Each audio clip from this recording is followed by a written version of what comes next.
Good morning students. बेटा आज हम कक्षा छठी विषय हिंदी उप विषय पाठ नंबर 12 हमारी संस्कृति और नदियाँ। हिंदी रीडर का लेसन नंबर 12 है हमारी संस्कृति और नदियाँ। आज ये एक लेख है, आज हम इस लेसन को रीड करेंगे। ठीक है, फर्स्ट है हमारी संस्कृति और सभ्यता का विकास नदियों किनारे हुआ है। जो हमारी संस्कृति है, जो सभ्यता है, उसका जो विकास हुआ है वो कहाँ पर हुआ है? नदियों के किनारे। हमारी संस्कृति इन्हीं नदियों के किनारे पर फूली फूली है। क्या है? जो हमारी संस्कृति है वो इन्हीं नदियों के किनारे पर फली फूली है। यही कारण है कि हम स्वयं को गंगा जमुनी से जोड़ते हैं। किससे जोड़ते हैं अपने आप को? गंगा जमुनी से। और अपनी सामाजिक संस्कृति को भी हम गंगा जमुनी संस्कृति कहते हैं। जो हमारी सामाजिक संस्कृति है उसको भी क्या कहते हैं? हम गंगा जमुनी संस्कृति कहते हैं। नदियों का मानव और सभ्यता संस्कृति का विकास पर बहुत ही अच्छा प्रभाव। मानव का नदियों पर, सभ्यता पर, संस्कृति पर बहुत ही ज़्यादा प्रभाव है। भारतीय सभ्यता और संस्कृति में नदियों का बहुत ही ज़्यादा उल्लेख किया गया है। उनके बारे में विस्तार से बताया गया है। कौन सी नदी कहाँ से निकलती है, वह उपयोगी है, वह पवित्र है, इन सब के बारे में बताया गया है। मनुष्य वैसे अपनी संस्कृति पर गर्व करता है और विश्वास करता है, लेकिन उसको गंदा करने पर भी उसी का हाथ होता है। ठीक है, जब मानव अपनी संस्कृति को गंदा करता है तो तब भी उसी का हाथ होता है। इसका कारण यही है कि कहीं स्वयं मानव ही, जो मानव है वो अपने आप को सुधार नहीं पाता है। तो इसी कारण ही जो हमारी संस्कृति है उसका विकास नहीं हो पाता।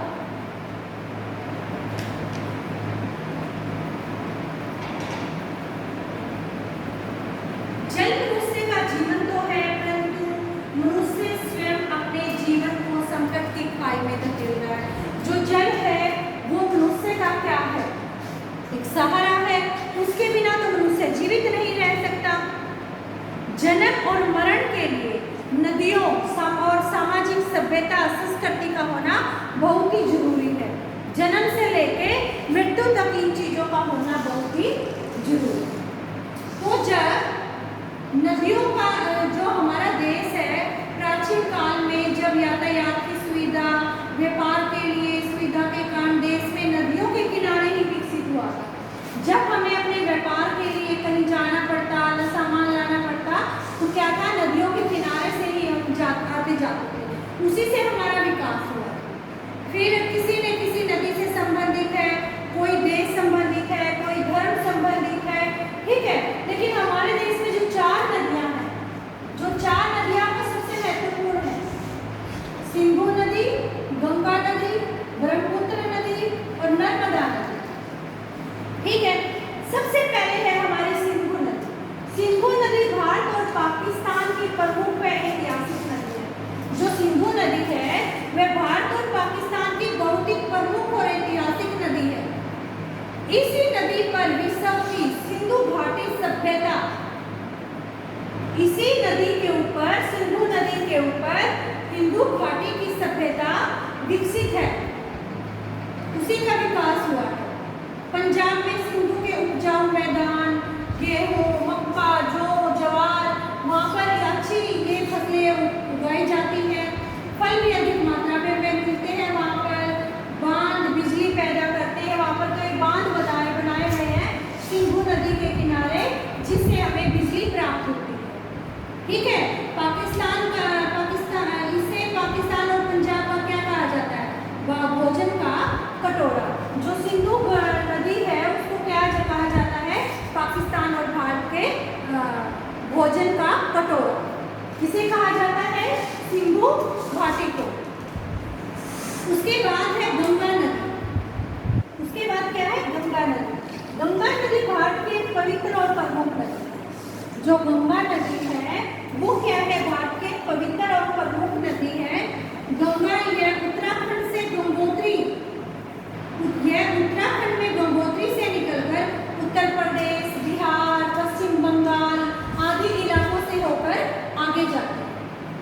ठीक है, यह जो गंगा नदी है इसको इतना पवित्र माना जाता है कि हर शुभ काम में इसका प्रयोग किया, इसके पानी का प्रयोग किया जाता है। गंगा के जो मैदान हैं उनके अंदर 52 करोड़, जो गंगा के मैदान है 52 करोड़ लोग वहाँ पर विकसित हैं, वहाँ पर निवास करते हैं, वहाँ पर रहते हैं। गंगा नदी के पानी से ही गेहूँ, ज्वार, जौ, बाजरा, आलू, पर्याप्त आदि मात्रा में उपजाऊ करते हैं। हम अनेक योजनाएं बनाते हैं, रुपए खर्च किए जाते हैं, मतलब कि बहुत ही अच्छा निर्माण होता है गंगा नदी के पानी से। थर्ड है हमारी ब्रह्मपुत्र नदी। जो ब्रह्मपुत्र नदी है, ब्रह्मपुत्र नदी तिब्बत के कैलाश पर्वत से निकलती है। कहाँ से निकलती है? तिब्बत के कैलाश पर्वत से। ब्रह्मपुत्र नदी जो है तिब्बत में अरुणाचल प्रदेश, असम से होती हुई बांग्लादेश पहुंचती है। क्या है? तिब्बती रास्तों से निकलकर कहाँ पर पहुंचती है ये? बांग्लादेश। जो ब्रह्मपुत्र नदी है बांग्लादेश पहुंचती है, वहां पहुंचकर किसमें गिरती है? बंगाल की खाड़ी में। कहाँ पर गिरती है? बंगाल की खाड़ी में। इसकी सबसे मुख्य जो विशेषता है, इसमें ज्वार भी आते रहते हैं और इसे क्या कहा जाता है?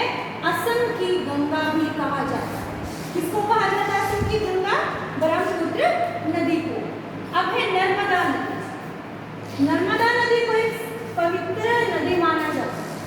जो नर्मदा नदी है उसको सबसे अधिक पवित्र नदी माना जाता है। कहा जाता है कि इसमें स्नान करने से पापों से मुक्ति मिलती है। अगर हम नर्मदा नदी के अंदर स्नान कर लेते हैं कि जो हमने पाप किए हैं उनसे क्या मिलती है? मुक्ति मिल जाती है। इसकी उत्पत्ति किसने की थी?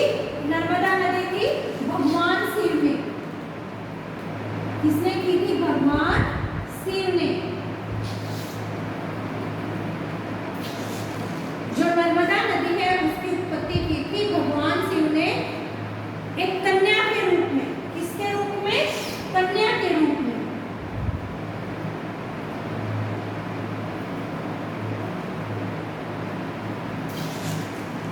किसके रूप में की थी? कन्या के रूप में की थी, जिसमें बाद में एक नदी का रूप ले लिया था। आर्थिक विकास से नर्मदा नदी का योगदान बहुत ही ज्यादा। ठीक है बेटा, ये है हमारी संस्कृति और नदियाँ, जो एक लेख है। ठीक है, अब हम इस लेसन को रीड करेंगे। अब जो है बेटा हम इस लेसन को रीड करेंगे। लेसन नंबर 12, हमारी संस्कृति और नदियाँ। हमारी सभ्यता और संस्कृति का विकास नदियों किनारों पर हुआ है। हमारी संस्कृति इन नदियों के किनारों पर फली फूली है। ये जो है मैंने आपके बोर्ड के ऊपर जितनी भी डेफिनेशन लिखती हूँ वो सब आप लर्न किया करो। यही कारण है कि हम स्वयं को गंगा जमुनी से जोड़ते हैं और अपनी सामाजिक संस्कृति को भी गंगा जमुनी संस्कृति ही कहते हैं। नदियों का मानव सभ्यता एवं संस्कृति के विकास पर अमिट प्रभाव है। अमिट का मतलब होता है बहुत ही ज़्यादा प्रभाव है।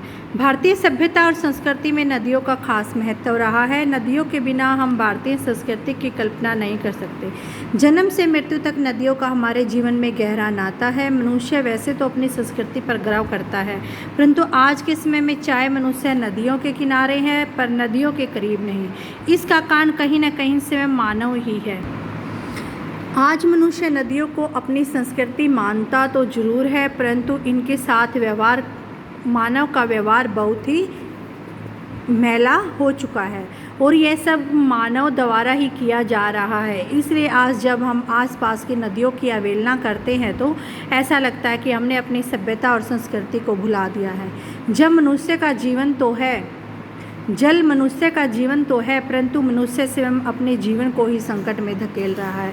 जिस प्रकार हमें अपनी सभ्यता और संस्कृति का पूर्ण ज्ञान है, उसी प्रकार हमें नदियों से संबंधित ज्ञान भी होना चाहिए। भारत की नदियों का देश के आर्थिक एवं सांस्कृतिक विकास के प्राचीन काल में महत्वपूर्ण योगदान रहा है। प्राचीन काल में व्यापारिक एवं यातायात की सुविधा के कारण देश अधिकांश नगर नदियों के किनारे ही विकसित हुए हैं। आज भी देश में लगभग सभी धार्मिक स्थल किसी न किसी नदी से संबंधित है। नदियों का देश कहे जाने वाले भारत में मुख्यतः 4 प्रणालियां हैं। उत्तरी भारत में सिंधु नदी, मध्य भारत में गंगा नदी, उत्तर पूर्व भारत में ब्रह्मपुत्र, प्रायद्वीपीय भारत में नर्मदा नदी।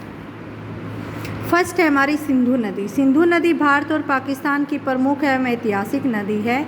इसी नदी के तट पर विश्व की प्रसिद्ध सिंधु घाटी की सभ्यता पनपी थी। पंजाब में सिंधु के उपजाऊ मैदानों में गेहूं, मक्का, धान, जौ, ज्वार आदि फसलें और अनेक तरह के फल अधिक मात्रा में पैदा होते हैं। सिंधु पर बंधे कई बांध बिजली पैदा करते हैं। सिंधु नदी पाकिस्तान की अर्थव्यवस्था मुख्य पाकिस्तानी पंजाब भोजन का कटोरा कहा जाता है, परंतु आज के समय में बढ़ते प्रदूषण से यह नदी भी अछूती नहीं है। उसके बाद है गंगा नदी। गंगा नदी भारत की एक पवित्र नदी है। यह उत्तराखंड में गंगोत्री से निकलकर उत्तर प्रदेश, बिहार और पश्चिम बंगाल से बहते हुए ब्रह्मपुत्र और मैदाना नदियों में मिलकर गंगा बंगाली की खाड़ी में गिर जाती है। गंगा के मैदान विश्व में सबसे उपजाऊ मैदानों में से एक है। गंगा के मैदानों में 52 करोड़ से भी अधिक लोग बसते हैं।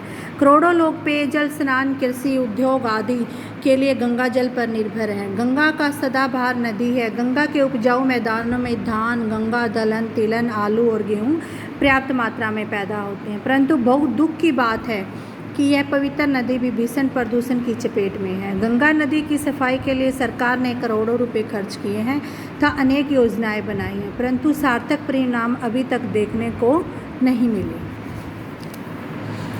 उसके बाद है ब्रह्मपुत्र नदी। ब्रह्मपुत्र नदी तिब्बत में कैलाश पर्वत से निकलती है। तिब्बत से अरुणाचल प्रदेश और असम होती हुई यह बांग्लादेश पहुंचती है, जहां यह गंगा से मिल जाती है और बंगाल की खाड़ी में गिरकर विश्व का सबसे बड़ा डेल्टा बनाती है। यह गंगा से भी लंबी नदी है। इसकी सर्वप्रमुख विशेषता यह है कि इसमें ज्वार भी आता है।